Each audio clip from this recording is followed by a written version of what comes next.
नमस्कार भाइयों, कैसे हैं आप लोग। आज हमारी अगली क्लास जो है वो संविधान में अनुच्छेद और अनुसूचियों को लेकर के हम चलेंगे। भारतीय संविधान के अनुच्छेद और अनुसूचियों पर हम गहनता से चर्चा करेंगे। तो भारतीय संविधान में वर्तमान में कितने अनुच्छेद हैं? तो वर्तमान में 400 से अधिक अनुच्छेद हैं। ये अनुच्छेद आपको पता होना चाहिए कि संशोधन के बाद आया है, ठीक है। पहले मूलतः संविधान में 395 अनुच्छेद और 22 भाग हुआ करते थे, ठीक है। लेकिन वर्तमान में 25 से अधिक भाग हैं। बोल देखने में 25 है, बोल देखने में 22 आज भी है, लेकिन मूलतः जो अगर आप गणना करेंगे जैसे कि भाग 4A हो गया, ठीक है। तो ये सब चीज़ें हैं, आगे हम इस पर चर्चा करेंगे। तो जो संशोधन के बाद जो नए भाग निर्मित किए गए हैं तो उसको गणना करके देखेंगे तो 25 भाग जो है और 400 से अधिक अनुच्छेद आपको यहाँ पर दिखाई देने पे मिलेंगे। देखिए, मूल संविधान में 395 अनुच्छेद थे। भारतीय संविधान में कुल अनुसूचियाँ वर्तमान में 12 अनुसूचियाँ हैं। पहले 8 अनुसूचियाँ थीं।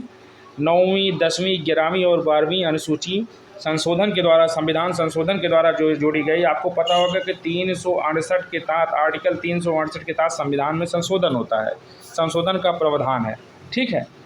अब आप हमें कमेंट में बताइएगा कि आर्टिकल 368 किस भाग के अंतर्गत आता है, ठीक है। 19वें भाग में आता है कि 20वें भाग में आता है कि 21वें या 22वें में, बताइएगा।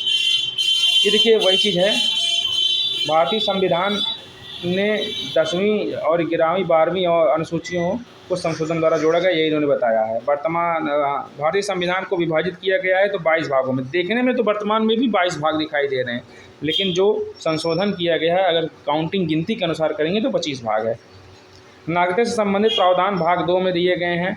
देखिए, नागरिकता संशोधन अधिनियम NRC CA आ रहा है, आपको पता होगा। आने वाले समय में सरकार जो है, जो नवगठित होगी, वो लेकर के आएगी, तो वहाँ पर देखा जाएगा कि नागरिकता संशोधन अधिनियम क्या है, सारी चीज़ें वहाँ पर देखेंगे। लेकिन वर्तमान में ये चीज़ जानते रहिए कि नागरिकता भारतीय संविधान के भाग 2 में अनुच्छेद 5 से लेकर के 11 तक नागरिकता का प्रावधान अनुच्छेद में दिया गया है, ठीक है। उस पर हम गहनता से चर्चा करेंगे। आगे बढ़ते हैं। ये देखिए नागरिकता, ये देखिए भाग 2 में दिया गया है, मौलिक अधिकार भाग 3 में दिया गया है, DPSP भाग 4 में दिया गया है। आई होप आपको ये क्लियर हो गया होगा। चलिए आगे बढ़ते हैं। उसके बाद देखिए नए राज्यों का गठन। नए राज्यों का गठन भाग 1 से लेकर के 4 तक जिसमें दिया गया है, नए राज्यों का गठन है। आर्टिकल 1 से लेकर के 4 तक अनुच्छेद हैं और ये भाग 1 में इसका वर्णन किया गया है।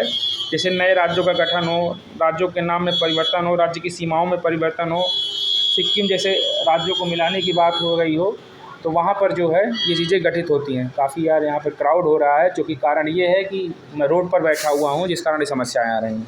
चलिए कोई बात नहीं है, अच्छे कामों में रुकावटें आती हैं तो इसको हम दरकिनार करके आगे बढ़ते हैं। तो ये आई होप आपको क्लियर हो गया होगा कि ये नए राज्यों का गठन जो है अनुच्छेद 3 में दिया गया है। तो 1 से लेकर के 4 तक मैंने भाग में बताया था। नागरिकता, ये भारतीय संविधान के भाग 2 में दिया गया, 5 से लेकर के 11 तक इसमें अनुच्छेद हैं, ठीक है। मौलिक अधिकार फंडामेंटल राइट भाग 3 में दिया गया है, ठीक। और प्रशासनिक अधिकरण ये अनुच्छेद 23A में दिया गया है। इसमें NGT नेशनल ग्रीन ट्रिब्यूनल होते हैं, जैसे छोटे छोटे प्रशासनिक अधिकरण होते हैं, उसमें दिया है 323 से 323 भी। इस पर हम चर्चा करेंगे आगे चल करके। हमारे संविधान का वह भाग जिसमें 3 सोपानों में पंचायतें दी गई, तो भाग 9 में दी गई हैं। भाग 9 में पंचायतें दी गई हैं।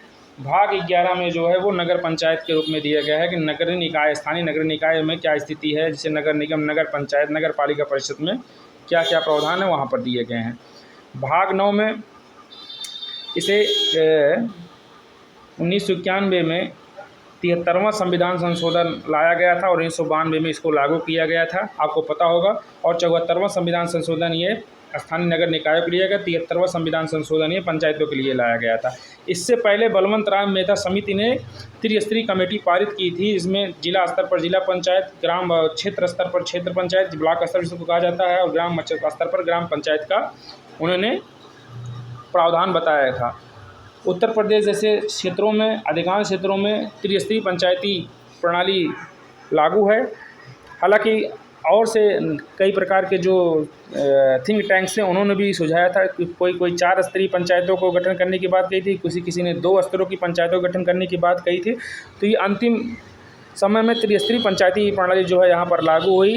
आपको बता दें कि भाग 9 में जो है 29 विषय दिए गए हैं, ठीक है। और भाग 11 में 18 विषय दिए गए हैं। 29 विषयों में ग्राम पंचायत गठित किया गया है और जो स्थानीय नगर निकाय 18 विषयों पर चर्चाएँ की गई हैं। तो आगे हम इस पर चर्चा करेंगे।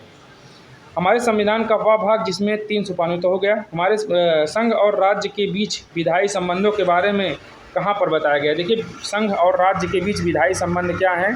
तो अध्याय 1 में, भाग 1 में भी है और भाग 11 में भी, दोनों में इसका वर्णन किया गया है। ठीक है।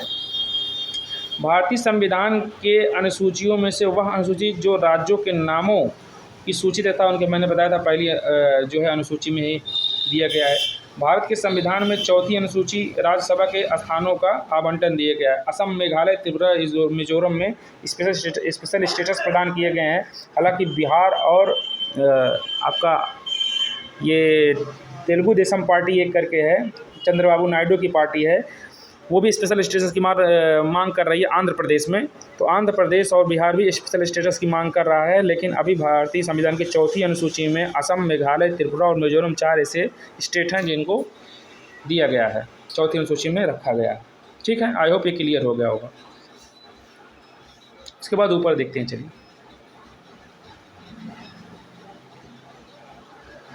यदि भारत संघ के नए राज्य का सृजन करना हो, नए राज्य का सृजन करना हो तो पहली अनुसूची में होगा। संविधान संशोधन को पहली अनुसूची में करना होगा। एक चीज़ मैं आपको बता दूं कि नए राज्यों का सृजन करने में देखिए 3 प्रकार की बहुमत होती हैं। सामान्य बहुमत होता है, विशेष बहुमत होता है, ठीक है, और एक सामान्य बहुमत, एक विशेष बहुमत, एक और होता है, उसको मुझे इस समय नहीं रिकॉल हो पा रहा है। तो इस प्रकार के 3 होते हैं। इसमें नॉर्मल बहुमत में भी हो जाता है, लेकिन उस राज्य की, अब जैसे सपोज डैट अगर केंद्र को लगता है कि इसके राज्यों में परिवर्तन करना है, राज्य की सीमाओं में परिवर्तन करना है, तो केंद्र सरकार स्वयं कर सकती है। लेकिन उसमें किसी राज्य अगर चाहे तो उसमें अपना सुझाव दे सकता है, लेकिन राज्य की बात मानना केंद्र के लिए कंपलसरी नहीं है। केंद्र चाहे तो उसको संशोधन करके उसके राज्यों में परिवर्तन कर सकता है, सीमाओं में परिवर्तन कर सकता है। ठीक है। उसके बाद देखिए, यहाँ पर अनुसूची है, यहाँ पर विषय हैं।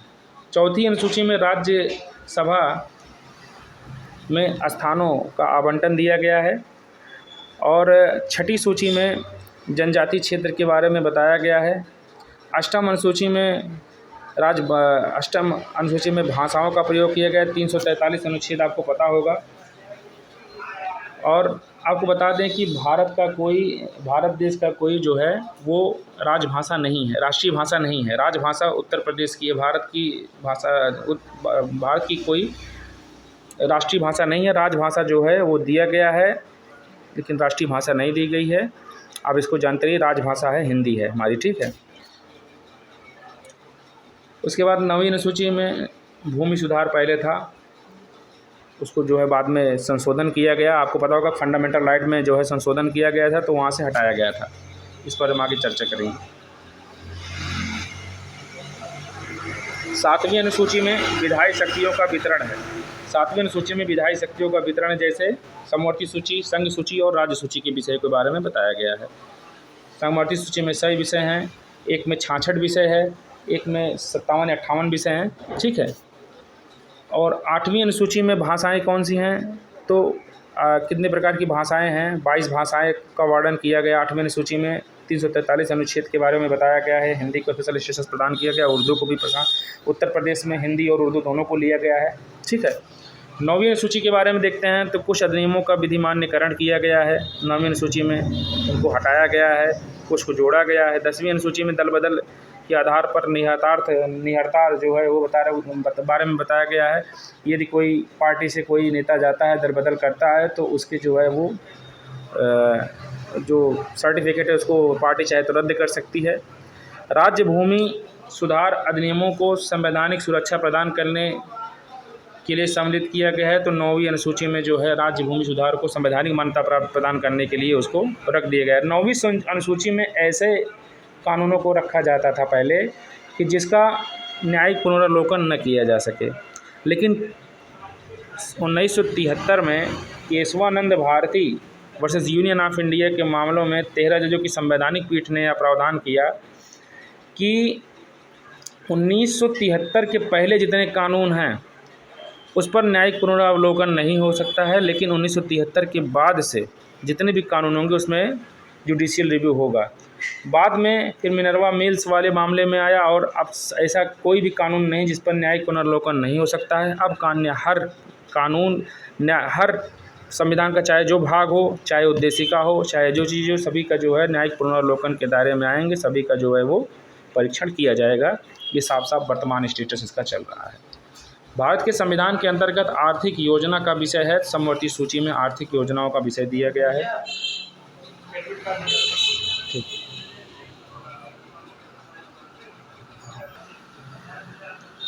हाँ भाइयों, तो एक सेकंड रुक जाइए।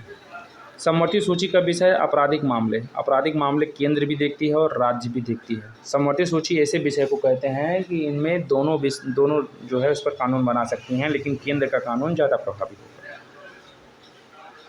भारत के संविधान में समवर्ती सूची में है जनसंख्या नियंत्रण और परिवार नियोजन। जनगणना देख ली, जनसंख्या नियंत्रण तो है, लेकिन जनगणना जो है वो समवर्ती सूची का विषय नहीं है। ठीक है, समवर्ती सूची में शिक्षा जो है ये भी समवर्ती सूची का विषय है। इस पर केंद्र और राज्य दोनों कानून बनाती हैं।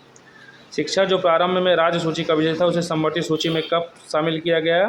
तो 42वें संविधान संशोधन द्वारा इसे जो है उसे समवर्ती सूची में भेज दिया गया। उसके बाद देखिए वन, ये समवर्ती सूची का विषय है। क्वेश्चन आते रहते हैं कि वन किस सूची का विषय है, तो समवर्ती सूची का विषय है। शिक्षा किस सूची का विषय? समवर्ती सूची का विषय है। या पूछ सकते हैं शिक्षा किस संविधान संशोधन के द्वारा जो है वो समवर्ती सूची का विषय राज्य सूची से बनाया गया था, तो वो 42वें संविधान संशोधन द्वारा बनाया गया था। जनसंख्या किस सूची का विषय और जनगणना किस सूची का विषय है? तो जनगणना जो है वो जनसंख्या जो है वो समवर्ती सूची का विषय, जबकि जनगणना जो है वो राज्य सूची का विषय है, संघ सूची का विषय, सॉरी राज्य सूची नहीं, जनगणना जो है संघ सूची का विषय है, क्योंकि उसमें केंद्र सरकार गृह मंत्रालय जो है जनगणना करवाती है। ठीक है, उसके बाद डाकघर बचत बैंक, ये संघीय सूची का विषय है। डाक खाना जो है वगैरह देखिए उसमें केंद्र से ही लोग आकर बैठते हैं। जन स्वास्थ्य, ये राज्य सूची का विषय है। स्वास्थ्य पर जो है वो दोनों कानून बनाते हैं। केंद्रीय सूची जनगणना होती है, लेकिन मैंने आपको बताया था कि जनगणना केंद्रीय सूची का विषय है। राज्य सूची का विषय पुलिस और सार्वजनिक व्यवस्था है। ठीक, पुलिस और सार्वजनिक व्यवस्था ये राज्य सूची का विषय। समवर्ती सूची में जनसंख्या नियंत्रण और परिवार नियोजन है। तो ये दोनों अंतर आप समझते रहिएगा, यहाँ तक देखेंगे, उसके बाद फिर कल से देखेंगे, क्योंकि यहाँ पर शोर आने वाले जो है अगल बगल वाले ज़्यादा शोर मचा है, इसलिए कल देखेंगे। केंद्र सूची का विषय जनगणना हो गया, एक सेकंड, केंद्र सूची का विषय जनगणना हो गया। राज्य सूची का विषय पुलिस एवं सार्वजनिक व्यवस्था। समवर्ती सूची जनसंख्या नियंत्रण और परिवार नियोजन। अवशिष्ट विषय केंद्र के अधीन होते हैं, जैसे अंतरिक्ष अनुसंधान ये केंद्र के अधीन है। जो विषय बचते हैं वो केंद्र देखता है उसको। भारतीय संविधान के प्रावधान जो शिक्षा पर प्रभाव डालते हैं, राज्य के नीति तत्व, ग्रामीण और शहरी स्थानीय निकाय भी, 5वीं अनुसूची भी और 6ठी अनुसूची और 7वीं अनुसूची सब शिक्षा पर प्रभाव डालते हैं, डायरेक्टली और इनडायरेक्टली भी। तो आशा करता हूँ आपको ये चीज़ समझ में आया होगा। कल जो है हम अधिकतर जो है यहाँ पर लेकर के आएंगे और आगे बढ़ेंगे। जो भी होगा आप बताइएगा कैसी क्लास बन रही है। जय हिंद, जय भारत।